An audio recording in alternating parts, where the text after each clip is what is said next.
सोचिए, दुनिया की सबसे बड़ी ताकतों के बीच एक ऐसा थप्पड़ मारा गया जिसकी गूंज पूरी दुनिया में सुनाई दी, लेकिन हाथ उठाने वाला दिखाई तक नहीं दिया।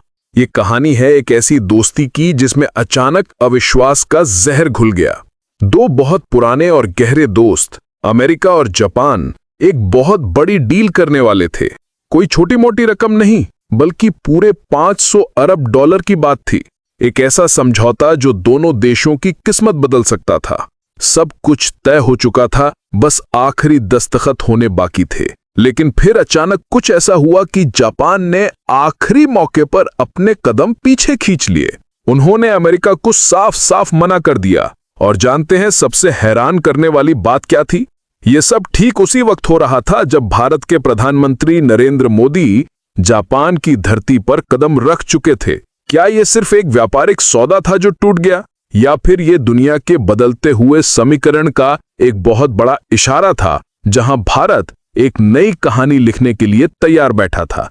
और सबसे बड़ा सवाल यह है कि जापान ने अमेरिका को यह झटका ठीक उसी वक्त क्यों दिया जब प्रधानमंत्री मोदी टोक्यो में मौजूद थे? इसके पीछे की असली वजह क्या थी? तो कहानी शुरू होती है एक हवाई जहाज से जो उड़ा ही नहीं। जापान के सबसे बड़े व्यापारिक वार्ताकार रियोसेई अकाजावा को अमेरिका के लिए उड़ान भरनी थी। उनके सामने एक बहुत बड़ा मिशन था, एक ऐसी डील को आखिरी रूप देना जो दोनों देशों के रिश्ते को और मजबूत कर सकती थी। ये कोई छोटी मोटी बात नहीं थी। जापान ने अमेरिका से वादा किया था कि वो अमेरिकी अर्थव्यवस्था में पूरे 500 अरब डॉलर का निवेश करेगा। आप अंदाजा लगा सकते हैं कि यह कितनी बड़ी रकम है।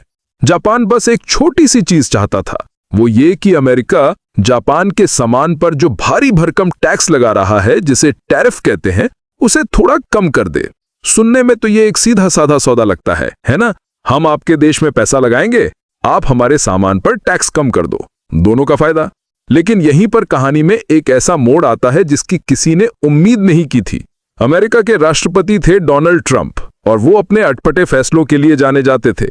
उन्होंने जापान के इस प्रस्ताव के सामने दो ऐसी शर्तें रख दी जिन्हें सुनकर कोई भी हैरान रह जाए। पहली शर्त यह थी कि जापान जो 500 अरब डॉलर अमेरिका में लगाएगा, वो कहां और कैसे लगाया जाएगा इसका फैसला जापान नहीं बल्कि अमेरिका करेगा। मतलब पैसा आपका, लेकिन उसे खर्च कहां करना है ये हम बताएंगे। ये तो कुछ भी नहीं था, असली झटका तो दूसरी शर्त थी। ट्रंप ने कहा कि इस निवेश से जो भी मुनाफा होगा, जो भी कमाई होगी, उसका 90% हिस्सा अमेरिका रखेगा और सिर्फ 10% जापान को मिलेगा। सोचिए, पैसा भी हम लगाएं और मुनाफा भी आप ले जाएं। ये कैसा सौदा है? ये तो सीधे सीधे दिन दहाड़े लूट जैसी बात थी। जापान के लिए ये सिर्फ एक व्यापारिक झटका नहीं था, ये उनके सम्मान पर चोट थी। कोई भी स्वाभिमानी देश ऐसी शर्तों को कैसे मान सकता था? नतीजा वही हुआ जो होना था। जापान ने साफ मना कर दिया और आखिरी मौके पर यह डील रद्द कर दी गई। अब देखिए कि किस्मत का खेल कैसा होता है। जिस वक्त यह सारा तमाशा अमेरिका और जापान के बीच चल रहा था, उसी वक्त प्रधानमंत्री नरेंद्र मोदी टोक्यो में थे। वो जापान के बड़े बड़े उद्योगपतियों और निवेशकों से मिल रहे थे, उनसे बात कर रहे थे, और उन्होंने वहां एक बहुत ही गहरी बात कही। उन्होंने कहा कि भारत की नीतियों में स्थिरता है।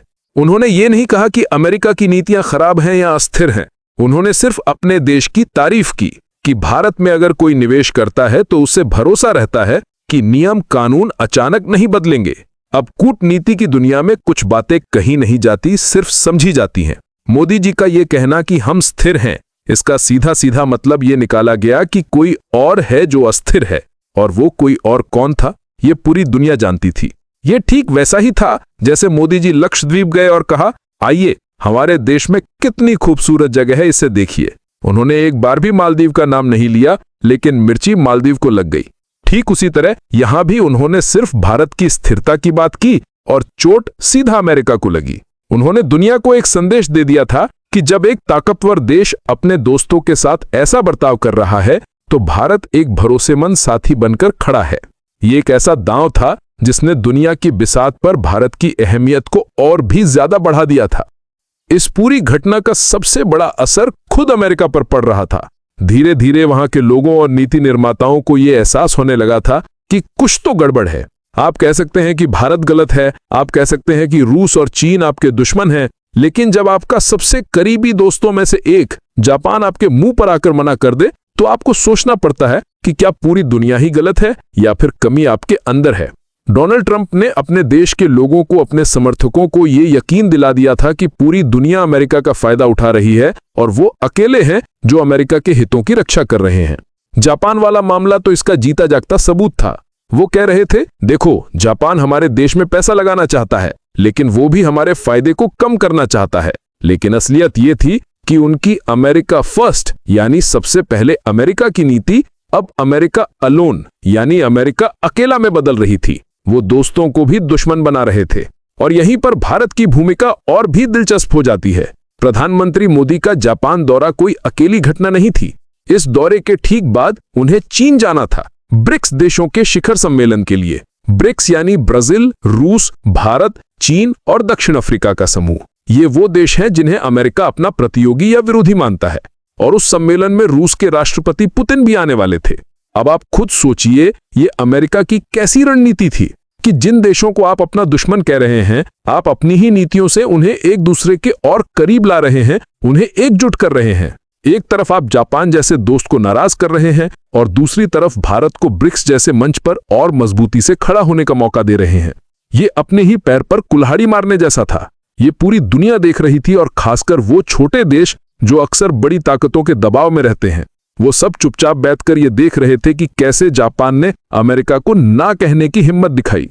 इस एक घटना ने कई देशों को यह संदेश दे दिया कि अब दुनिया बदल चुकी है, अब कोई एक देश अपनी मनमानी नहीं कर सकता। इस पूरे मामले में भारत की स्थिति बहुत मजबूत होकर उभरी।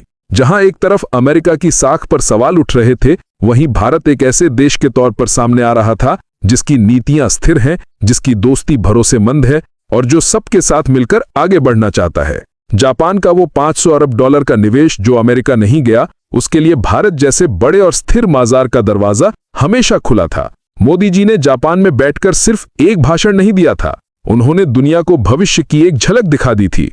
एक ऐसा भविष्य जहां भारत सिर्फ एक बड़ा बाजार ही नहीं, बल्कि एक बड़ी वैश्विक शक्ति है जो दुनिया के समीकरणों को तय करने की क्षमता रखता है। जापान का यह फैसला सिर्फ एक डील का रद्द होना नहीं था, ये एक नए युग की शुरुआत का ऐलान था।